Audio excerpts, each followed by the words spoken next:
Welcome to another week of Barstool Perspective, where we give you the booze news of the week that you need to know. My name is Mike Morgan. And I'm Brett Coleman Baker. This week we're going to explore what it means to be sober. And on that note, Mike, what is Kentucky sober? It means I only drink beer and wine these days. We're going to explore that and more later in the episode, but first, the booze news. In beer, the Super Bowl, big game happened last week. We got to break down the ads, right? That's what everyone does, I guess. How would you rate the ads this year from the Super Bowl, Mike, on a scale of 1 to 10 in regards to beer? Beer ads in general over the past few years are boring and derivative and terrible. Well, that's exactly what we saw in the Super Bowl. We had the return of the nostalgia porn Clydesdale for Budweisers. They even hit the 1990s bro-tastic fraternity fun and jokes with the Bud Light Genie. Michelob Ultra just phoned it in and paid a bunch of celebrities to show up on a beach for some reason. And Coors Light brought back the chill train that no one wanted to come back. Yeah. All of which didn't resonate with the audience. All of which were not new or unique. And all of which are just really signs of the fact that the beer industry is stagnating and has no way to connect with the next generation, being Gen Z. It's stagnating, but here's what I will say in defense of those huge breweries, is that we have covered in the Bruce Guys Happy Hour podcast, like all the really vile stuff that those big breweries used to do. I mean, like the Spuds McKenzie ads we've talked about specifically, which were fun when I was a kid, but they were also definitely targeting kids, right? Yes. So when you break out all of the old school misogynistic sexism, and you break out the encouraging children to drink, and all the other just vile stuff that they've relied on over the years, what are you left with? Especially if you're terrified of doing anything that might set Kid Rock off. I mean, what the fuck are you left with to like latch onto? How do you create an entertaining ad around what's left? They just need to show 90 seconds, 10 seconds a piece of different memes. Because I don't know what else you're going to do. Because you're right, what is left? Just memes, that's it. Our beer, it looks like and tastes like all the rest of it.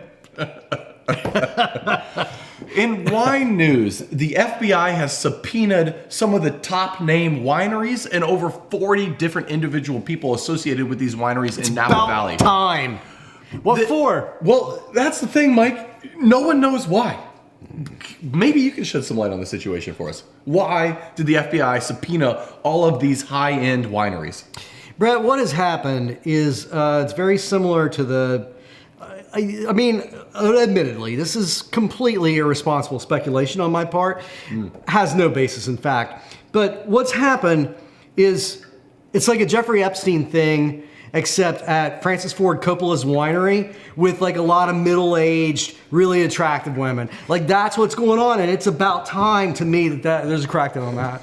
I mean, I just made all of that shit up though, so I don't. What's really happening? It's a Pizzagate whorehouse situation. Yeah, it's children. I mean, they're not mutually exclusive though, Brett. I mean, there could also be children involved. Well, just speculation here. Seems reasonable to me. We'll just leave it at that. Yeah, we'll see. In spirit news this week, we'll retract all of that when it turns out not to be true. It's probably politics or something stupid. In spirits news, Russia is singing a sad, sad tale about how their alcohol industry is crumbling. Oh. No one wants Russian vodka anymore. Oh. Mike, I ask you again, why? Because Vladimir Putin is a murderous piece of shit who is this generation's Hitler, and Russia should just go fuck itself. Good. If you're still drinking Russian vodka, is in all seriousness, if you're not boycotting Russian vodka, you're still drinking it, you are a dick, period, the end. Your, choices of things, they don't always have to involve politics, nor should they, but sometimes they should. Don't buy Russian vodka. I hate Texas, but drink Tito's for Christ's sake. Well said.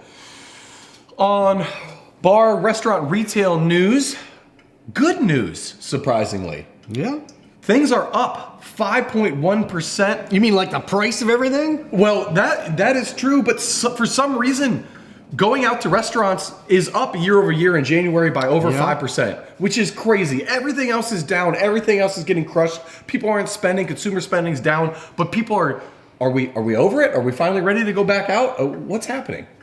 Again, why? I think we were pent up for a long period of time, and that's still playing itself out maybe. Part of it may be the fact that this is the last year of civilization as we've known it. I think people are starting to key up to that. I think the closer that we come to November, the more I'm going to cash in retirement plans and transfer it into an investment in cocaine and liquor. So I don't know. The cocaine and liquor party. Vote for Mike at the cocaine and liquor party. CNLP. All right. But yeah, I don't know. I mean, it's good. I'm glad that restaurants are doing better. We needed it because they've taken huge hits. So massive hits since COVID. Yeah, just absolutely massive. So to all of our friends in the restaurant business, who are numerous, cheers. God bless you. I hope things are going on the up. I cheers you without your alcohol, but I'm getting over a cold, so unfortunately I'm abstaining from today's booze news. Now, moving on to our Kentucky Sober main story of the week. Sobriety is gaining notoriety with Generation Z. Even Millennials and Gen X participate in sobriety more than boomers. However, sobriety means something different for these generations than it did with the older generations, where the older generations tend to take an all-in approach. For Gen Z, Millennials, even some Gen X, sobriety to them means maybe taking some ketamine on the weekends, or hitting some mushroom microdose, or just casually doing cannabis whenever you want, but avoiding alcohol. What impact is this going to have on America's alcohol-first drug culture? It's going to be problematic for the industry, probably. But, as a whole, I don't know. I have mixed feelings about all of it. I think that I tend to see very positive things going on in that. In the idea that, our whole model of drink or don't drink, it relates to this whole AA model that dates back to the 20s, that was created by some shysters, not doctors or psychiatrists or psychologists. And even if they had been, Freud was still, top of the game at the time. Sucking on some cigars. So it's about time that we think about moderation. And there is a fantastic book called Chasing the Scream that is probably the single best nonfiction book, and I read a lot. Probably the single best nonfiction book I've read in the past 5 years. Chasing the Scream is a history of the drug war told from a lot of different perspectives, and it captures what different countries are doing and their approaches to it, and how they're dealing with decriminalization of different drugs. One of the things that you get out of it is that addiction is not typically due to the drug.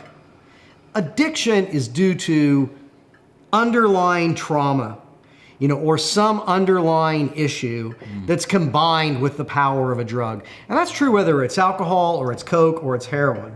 These stats, in the 19th century, people used to use opiates a lot on just a purely recreational basis. And they didn't get addicted. And even today, the percentage of people that get addicted to coke or heroin that do it, it's relatively low. Yeah. So, you have to think about all these substances we use in a more holistic way, I think. So if anything, it's not a return to sobriety. It's a return to moderation, which actually is good for our country anyway. This whole bullshit puritanical notions that we carry with us into our drinking, of where abstain during the work week and then all of a sudden go crazy on the weekends. It's not healthy for anyone. No, rational sanity. And that is kind of a hangover still from Prohibition, right? That you either drink or you don't drink. And if you drink, it means we go out and we have some beers until we start doing shots, and then we chase it with more beers, right? Yes. That you're completely over the top.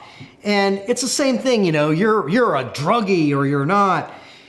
We got to think about all of it in a more sane way. But the flip side of that is this whole idea that okay, alcohol is bad, because my dad was a drunk, so mine isn't. But my dad was a drunk, so alcohol is bad, which means that I can smoke all the weed that I want because weed is harmless, which is also not true. That's true, yes.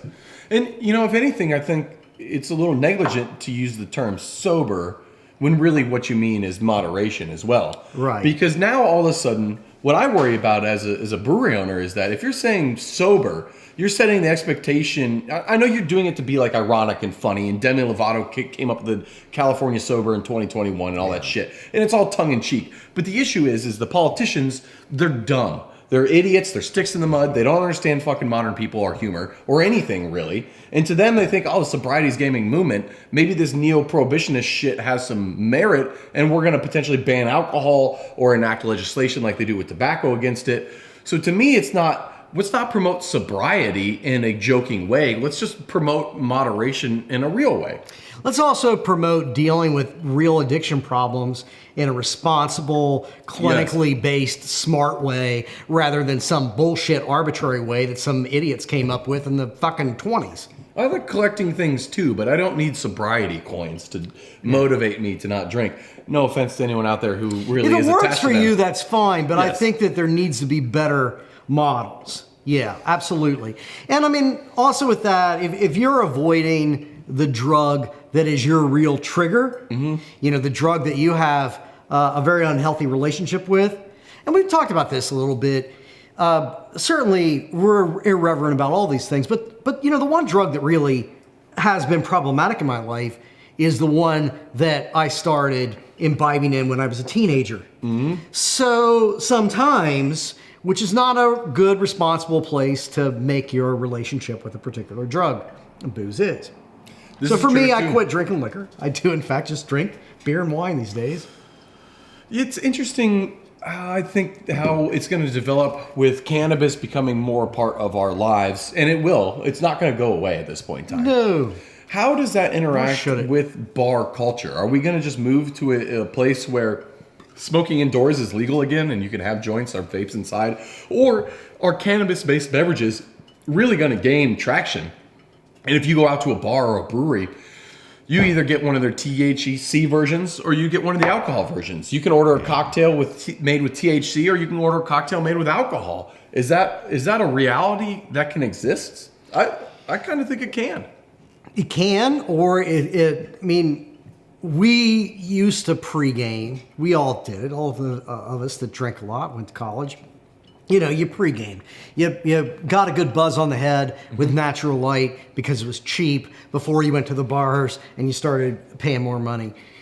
So I think that's happening a lot more. That's reflected in bar sales already, that more people are using marijuana because it is more readily available. And I think legalization is good, but legalization is going to mean that more people use it.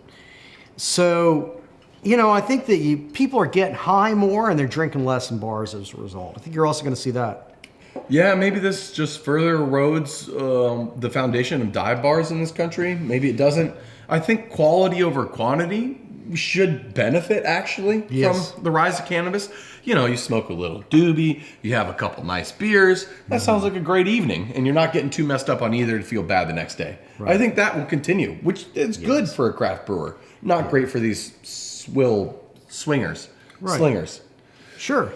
But by the way, may I just point out that of all the generational conversations we have, and you call me old frequently, you're the one that just used the phrase doobie.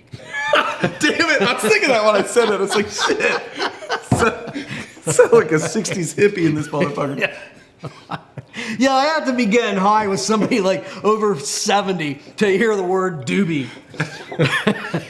Well, on that note, if you're still with us, the best way to support us, besides from commenting, sharing, subscribing, all that bullshit, hit us up on Patreon, buy us a beer, $5 a month, that's all. Cheap. We're cheap. We're cheap date. We love you. Keep smoking those doobies.